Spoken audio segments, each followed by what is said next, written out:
In my twilight years, I've gathered much wisdom about life's journey, but there's one decision I profoundly regret: choosing to move into a residential care facility.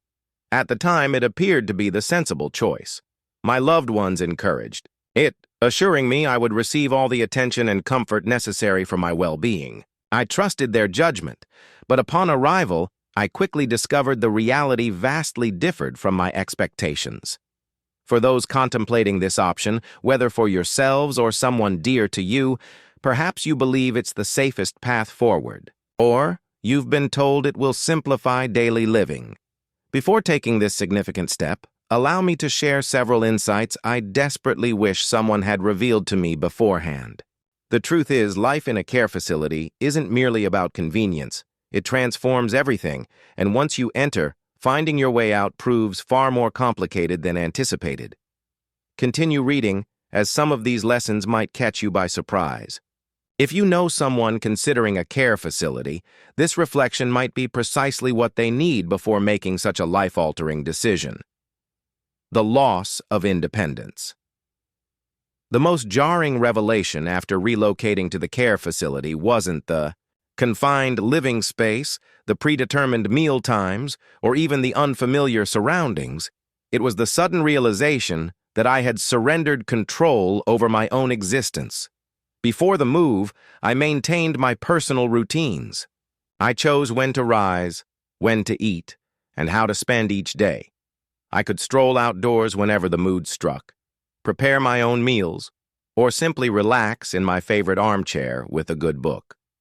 Inside the facility, however, I swiftly understood that my time no longer belonged to me.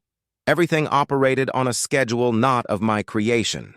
Meals were served at fixed hours regardless of hunger. Lights went out at a designated time whether or not I felt ready for sleep. Wanting fresh air? You might need permission and likely must wait until staff becomes available to accompany you.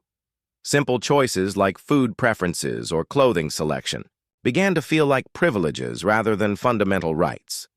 I recall my initial week there, waking in an unfamiliar bed. I reached instinctively for the novel I had been enjoying at home.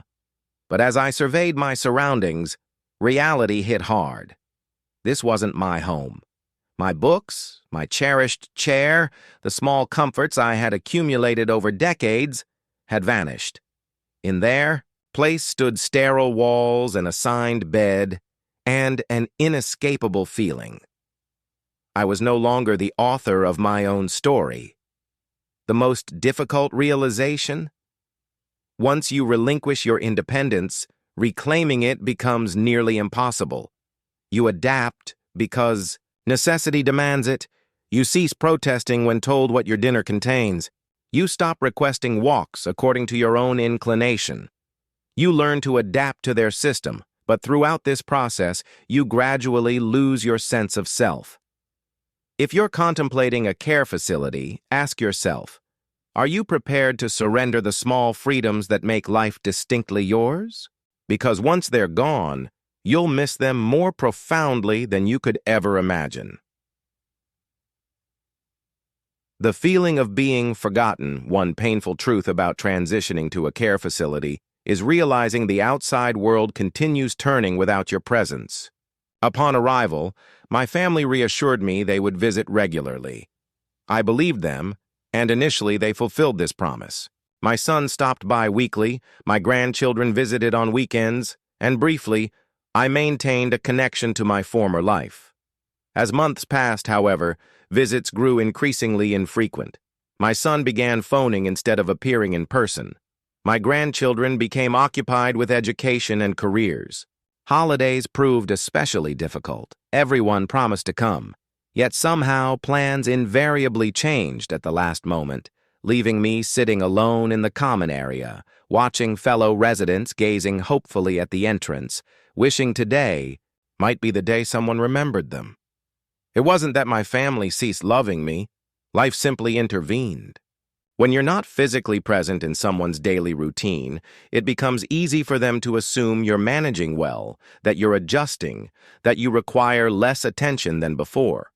The truth is, the longer you reside in a care facility, the easier it becomes for people to forget just how much you still need their presence.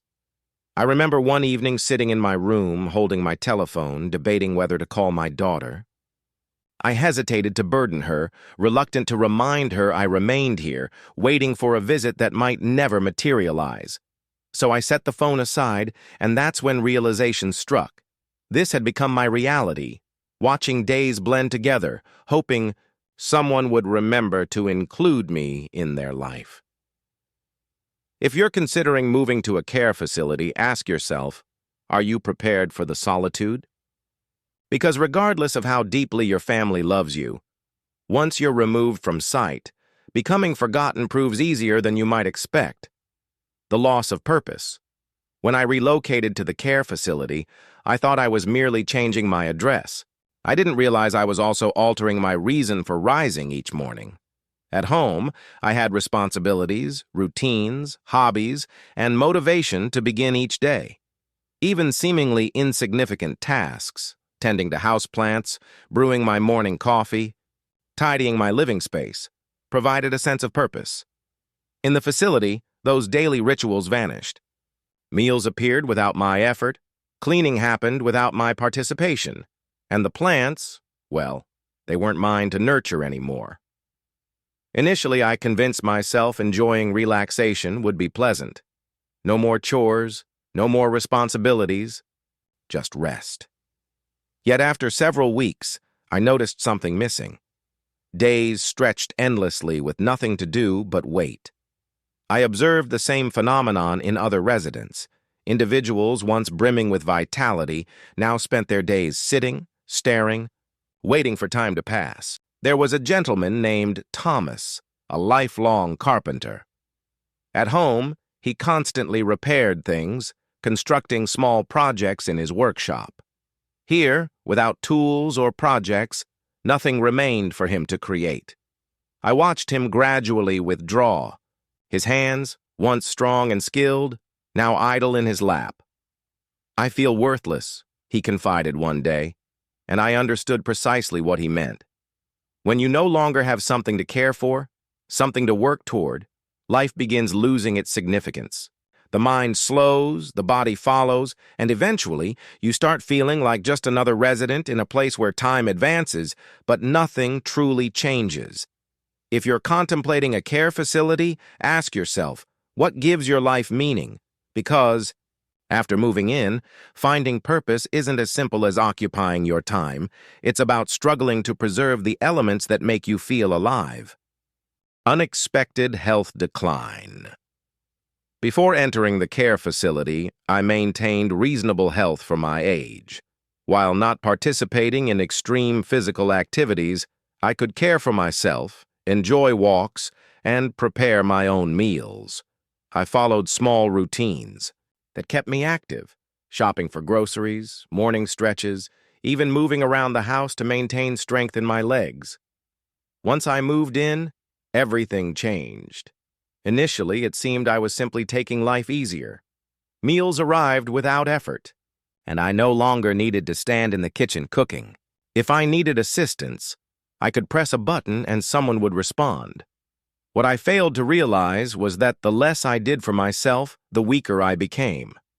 My movement decreased, and soon my joints felt stiffer.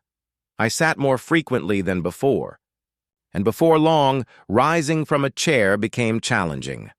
The muscles I had maintained for years deteriorated faster than anticipated. This phenomenon affected others too. Individuals who arrived walking independently soon relied on mobility aids. People once self-sufficient now required assistance with tasks they previously managed effortlessly. The more help we received, the more dependent we became. I remember my neighbor Elizabeth, a spirited woman who initially took daily walks throughout the facility, insisting age wouldn't slow her down. After several months, I noticed her walking less frequently. Then she began using a walking aid, then a wheelchair. One day she confessed, "I don't understand when it happened, but I feel as though I've aged a decade in just a few months." That's precisely how it felt. When you stop using your body, you begin losing function. In a care facility where everything is designed for convenience, it's easy to forget that movement isn't simply about ease, it's about survival. Had I known how quickly my strength would diminish, I would have fought harder to remain active, to maintain mobility, to challenge myself even when motivation waned.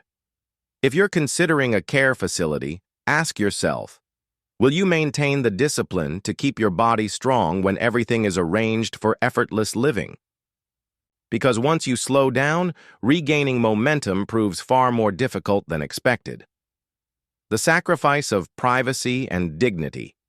One aspect I hadn't fully considered before moving to the care facility was the extent of privacy I would forfeit. At home, I enjoyed my personal space, could close my bedroom door, sit quietly when desired, and conduct myself according to my preferences. In a care facility, however, privacy becomes a luxury frequently unavailable. From arrival day, I felt constantly observed.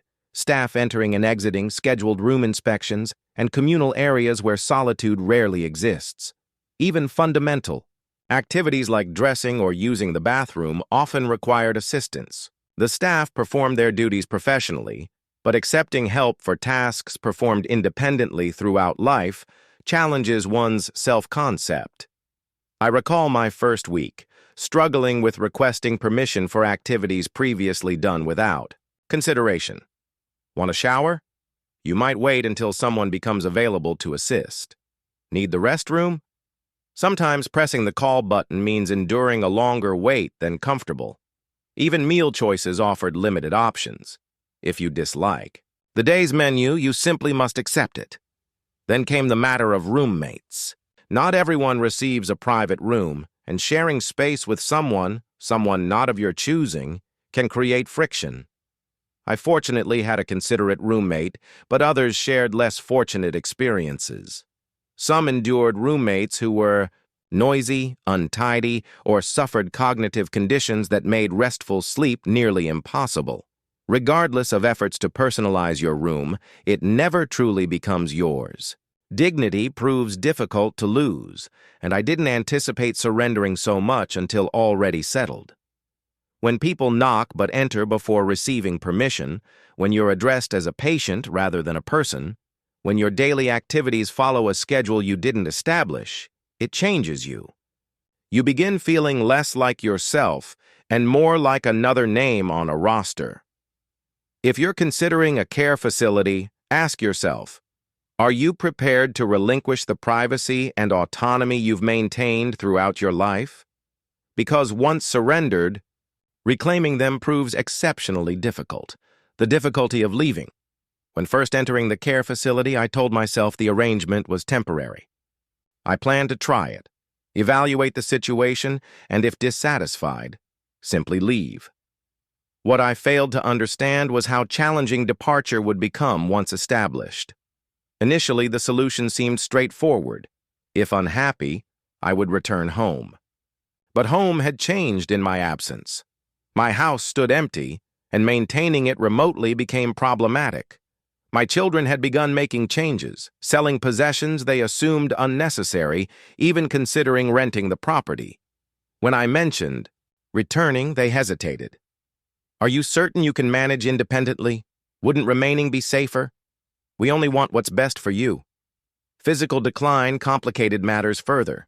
After months in an environment where cooking, cleaning, and even walking significant distances became unnecessary, my strength diminished. The independence once taken for granted began slipping away, making the prospect of returning home more daunting than ever imagined. My confidence in living alone wavered, and that fear kept me immobilized. Others shared similar experiences. They intended to try the care facility briefly, only to discover leaving presented unexpected challenges. The longer the stay, the harder readjustment to outside life becomes. Some completely lost the option when their homes were sold or savings depleted by care costs, eliminating any possibility of return. This represents the unspoken truth. Moving in feels like a reversible decision, but for most, it isn't. The care facility gradually becomes your entire world. And before realization dawns, your previous life starts feeling like a distant memory. If you're considering a care facility, ask yourself, are you prepared for the possibility that once you enter, departure might prove more complicated than anticipated? Because once settled, the barriers to leaving, whether financial, physical, or emotional, can present greater obstacles than expected. Final reflections. Looking back, I don't regret aging, but I do regret believing a care facility represented my only option. I entered expecting comfort, safety, and improved quality of life. Instead, I discovered an environment that gradually stripped away my independence, privacy, purpose, and even identity. Does this suggest all care facilities are inherently problematic? Not necessarily. Some individuals genuinely require the level of care provided. However, before making this decision, carefully consider what you're relinquishing, because once you move in, life irreversibly changes. Given another opportunity, I would have fought harder to remain in my own home, explored additional support options without sacrificing freedom, and ensured I truly required institutional care before making such a permanent transition. If you face this decision, take time to ask yourself, is this genuinely what serves my best interests, or merely what seems most convenient now? Because your current life, your routines, independence, and choices deserves preservation for as long as possible. Thank you for considering these reflections. I hope they provide valuable perspective as you navigate these important decisions about the future.